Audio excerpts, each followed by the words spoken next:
Does APRA have enforcement powers over the banks at all? Are you not able to enforce any action? I guess the reason why I ask is that we've completed an ARAT Senate inquiry last year that looked into the closure of branches in the regions because banks have closed thousands of branches in the last 20 years, and they've now given this soft commitment not to shut any more branches until 2027. There was originally a banking code of conduct that said banks couldn't leave town unless they had done a proper consultation with the community, and if they were the last bank in town, they couldn't leave. Now, that was completely trashed. They've closed branches without following... Andrew, keep it down, please.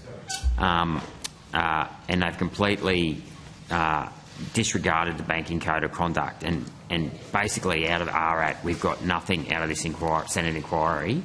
We've got nothing whereby the banks have been, made or held accountable for shutting down branches. So is that something APRA is going to take more seriously? Because this is becoming a real issue. So, Senator, thanks for your question. It's a matter of great public interest. We know that. So our enforcement powers are centred around areas where there is a legislative obligation to do something that's not met and the supervision is not working the way that we want, or against prudential standards. So the code, I think, that you're talking about is an industry code. That's correct. Yeah, it's an old banking code of conduct. Yeah, so I think the short answer is that is not something that we would look at and apply enforcement powers in that particular instance. Right, so what mechanisms are there to stop banks from closing branches? Full stop. I don't care whether it's in the regions or in the cities. I mean, I think the Post Office has a commitment to keep 4,000 branches open across the country. Yes. Is there a similar type of commitment to make banks do the same, given that they have a massive social licence in the sense they've got a $188 billion term funding facility in COVID at extremely cheap rates? They bailed out in the GFC. You couldn't short them, even though they could short everyone else. We know that they're too big to fail, so they have an inherent government guarantee. Yes. How do we hold these people to account? I understand, Senator, and I'll ask Ms McCarthy-Hockey to talk about one of the publications that we do and what's in that publication that I think goes to your question. Fundamentally, I think it's a set of policy issues. It's right. It's not an issue for APRA. But having said that, we do have an interest in it, and as well as being a prudential regulator, we're also a data collection agency as well. And so one of our data collections does actually look at points of presence, and we collect that to try to provide more transparency for policymakers to make judgments on. But Therese, is there anything you want to add? Yes, thank you. And we do collect that data, and we do provide that to Treasury and other parts of government interested in that. It is clear that the trend is down. That is true, and the context is that customers are using cash less in general, and that's why some of that has happened.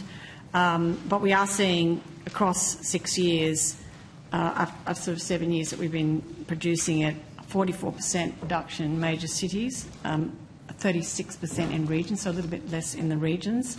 And that's similar to this year as well. We'll be doing another collection coming into the June data and publishing that in October. We make every effort to make sure it's got some value for those who are reading it, and we know that people do look at the data, so we've made some effort around geographic data to make that easier to engage with. That we have it's sort of slice and dice capability. We've drawn out much more of that perspective on how much of it's Australia Post. Thanks. So I'm aware of the information. It's what are we going to do about it, though? Do you know what I mean? You can have a set of management accounts, but if you don't act on them and stop this from happening... That's right. That is beyond the powers of APRA. We do not have the powers. What we do is we do look after all our depositors' monies, regardless of the bank. So the Banking Act is for every banking model that exists. So it can be sort of what you'd call the big banks with lots of branches. You can be small mutuals. Completely digital banks are also governed by the one code. So we have no powers, and our the Act does not relate to the way in which banks will relate to their customers. It is a matter for the banks. Okay. I can hear that you have that real concern for the community, and we know, because we collect this data, we did hear from the community. They want better data. We've done as much as we can. We want to try and keep feeding that back. But our powers are limited because we relate to every bank in the system. Okay, thank you. So in regards to deposits, do you only have powers in regards to deposit taking? What about loans? Like, what's your relationship with AFCA? Can I just, before you get to that question, Senator Rennick, on the rural bank question, I think the way that APRA have described their role in that is absolutely right. The announcement that the Treasurer made a few weeks ago, and I share your view. You can't grow up in a country town and not understand how important banking services are. Not just for people who don't necessarily use digital services, but for businesses, but also just for the shopfront in country towns. Like actually having a livable space in the main street of country towns matters. It matters in terms of the availability of cash.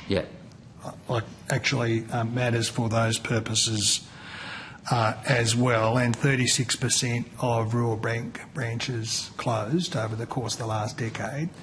The approach that the government's taken is set out in that agreement with firstly with the larger banks. The enforcement mechanism, which I think was what you were trying to come to in your question, beyond agreement and a position in writing set out to the Treasurer, there are signed deeds that underpin that. So there is an enforcement mechanism there.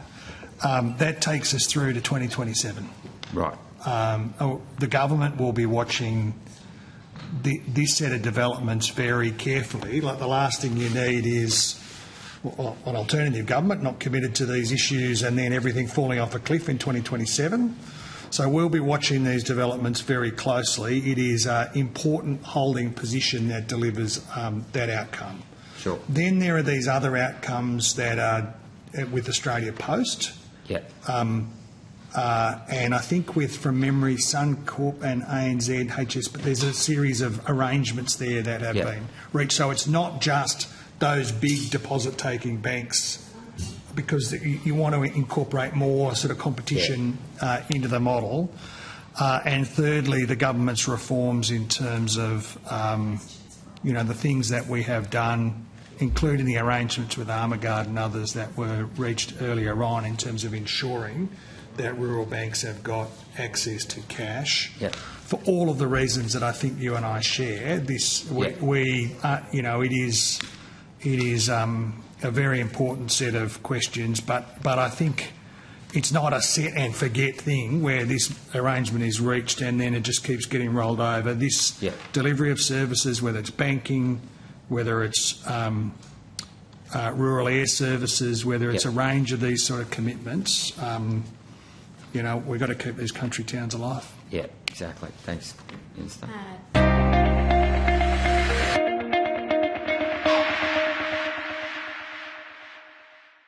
Authorised G. Rennick People First Chermside.